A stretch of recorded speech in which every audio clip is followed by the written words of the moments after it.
What's going on, everyone? Welcome back to the show. So what you are looking at right here, this is a letter, and this Mike Lee posted this. And so you have 8 senators, actually 10 senators, that have said that they are no longer going to, I guess they're saying, cooperate with Democrats in the Senate. And so I want to read you what they say here.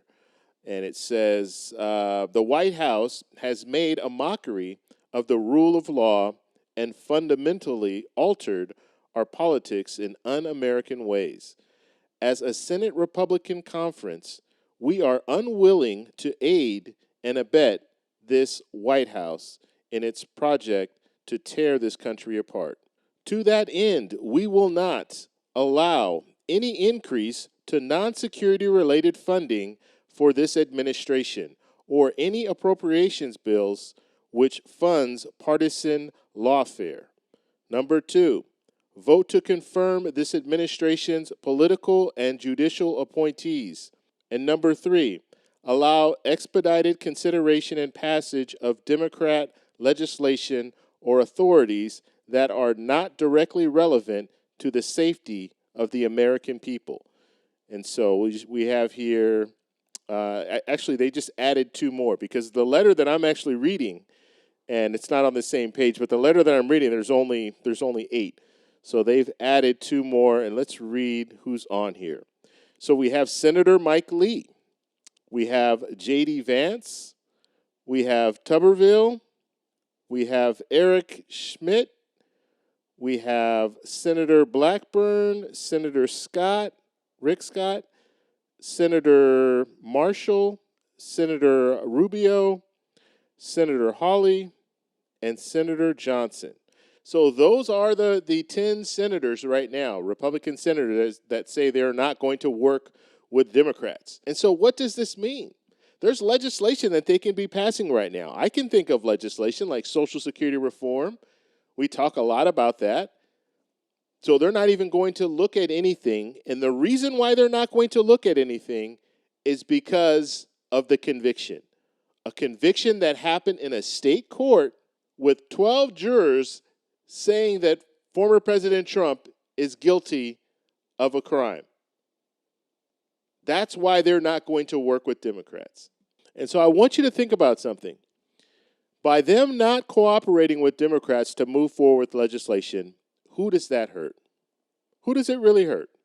It hurts the American people. It hurts their actual constituents. The reason why they're there is to help the American people. Now, sure, they said if it's an issue of security, then they'll go ahead and work with Democrats. But anything else, they're not going to work with Democrats, is basically what they're saying.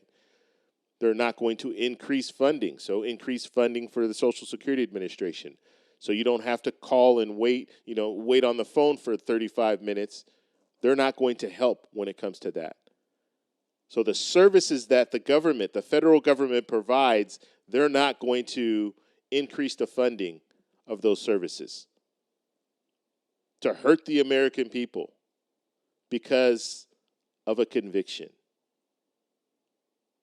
So I want you to think long and hard when you're looking at these legislators, you're looking at these 10 senators, and some of them might be representing you. Just think of what's important to them. Is it important to them to help the American people? Is it important to them to help their constituents? Or is it important for them to protect the former president? Okay, so let's go ahead and take a look at our petition. We've hit a milestone, so let's take a look here. We are 3,049 signatures. So we are over 3,000 signatures, and that's just in about 3 weeks. So very, very good. Really, really happy with the results here. Now we need to keep this going, okay, because I do see the signatures starting to drop off just a little bit. So please share this with your family and friends. I can't say that enough, and I will have the information for you so you can just check. If you see right here this barcode, you could scan the barcode right now. Just turn your phone on, turn the camera on your phone, and then hold it over that barcode, it'll give you a link. Just click on that link. It'll take you over to change.org, and then you'll be able to go ahead and read the petition and sign the petition. And the more signatures, the better. And let me just show you here. I want to show you. All right, let's see. Yeah, so there's 3,000. So the next goal that they have us set for is 5,000 signatures. So let's move down. This is the actual petition, okay? So you can read the petition. It's for an increase for Social Security benefits. We're demanding that, okay? And what we want, what we're asking for, is immediate legislative action to increase Social Security benefits. That's number one. Number two, indexing future benefits to more accurately reflect the cost of living increases. Okay, so that's the COLA, that's the cost of living adjustment. So every year there's a cost of living adjustment that people receiving Social Security benefits get, but guess what? Generally, it does not keep up with inflation. And so we need to change that metric, change it from the CPIW, what they're using right now, to the CPIE. That would help. And then also, I think there needs to be a boost when it comes to COLA because it's just not enough. And then the number three, the last thing here is strengthen Social Security Trust Fund to ensure long-term sustainability of the benefits, okay? So that is it in a nutshell. There is the barcode again. You can just click on that barcode.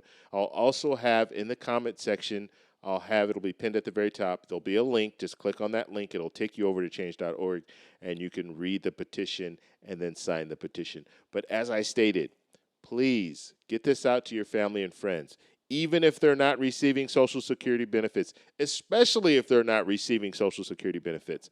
Let them know that there's a serious situation when it comes to Social Security. And in 11 years, the Social Security's trust fund, the trust funds could be out of money.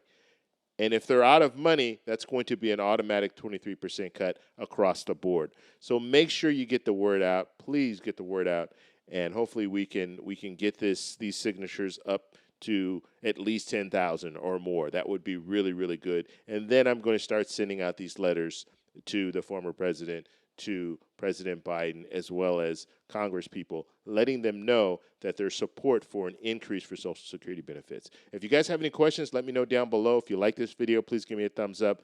Please subscribe for more, and I'll talk to you in the next one. Bye. What's going on, everyone? Thank you for taking the time to look at this petition. I'm going to tell you 3 major points of the petition to demand an increase for Social Security benefits. So number 1, we're asking for immediate legislative action to increase Social Security benefits. Now, Social Security benefits have not been enhanced in over 50 years. Now's time to do that. So that's why we're asking for an increase across the board for people receiving Social Security benefits. And so that would include people receiving Social Security benefits, SSI, and SSDI. Now, number 2, indexing future benefits to more accurately reflect cost of living increases. So every year, people receiving Social Security benefits get a cost of living adjustment. Usually that cost of living adjustment doesn't keep up with inflation, and so people receiving Social Security benefits, their purchasing power is slowly dwindling. And so we want to make sure that they're using the right metric to calculate COLA. Number 3, strengthening the Social Security Trust Fund to ensure long-term stability of the benefits. So when it comes to the trust fund, if you guys don't know what the trust fund is, right now we have about $2.7 trillion sitting in a trust fund.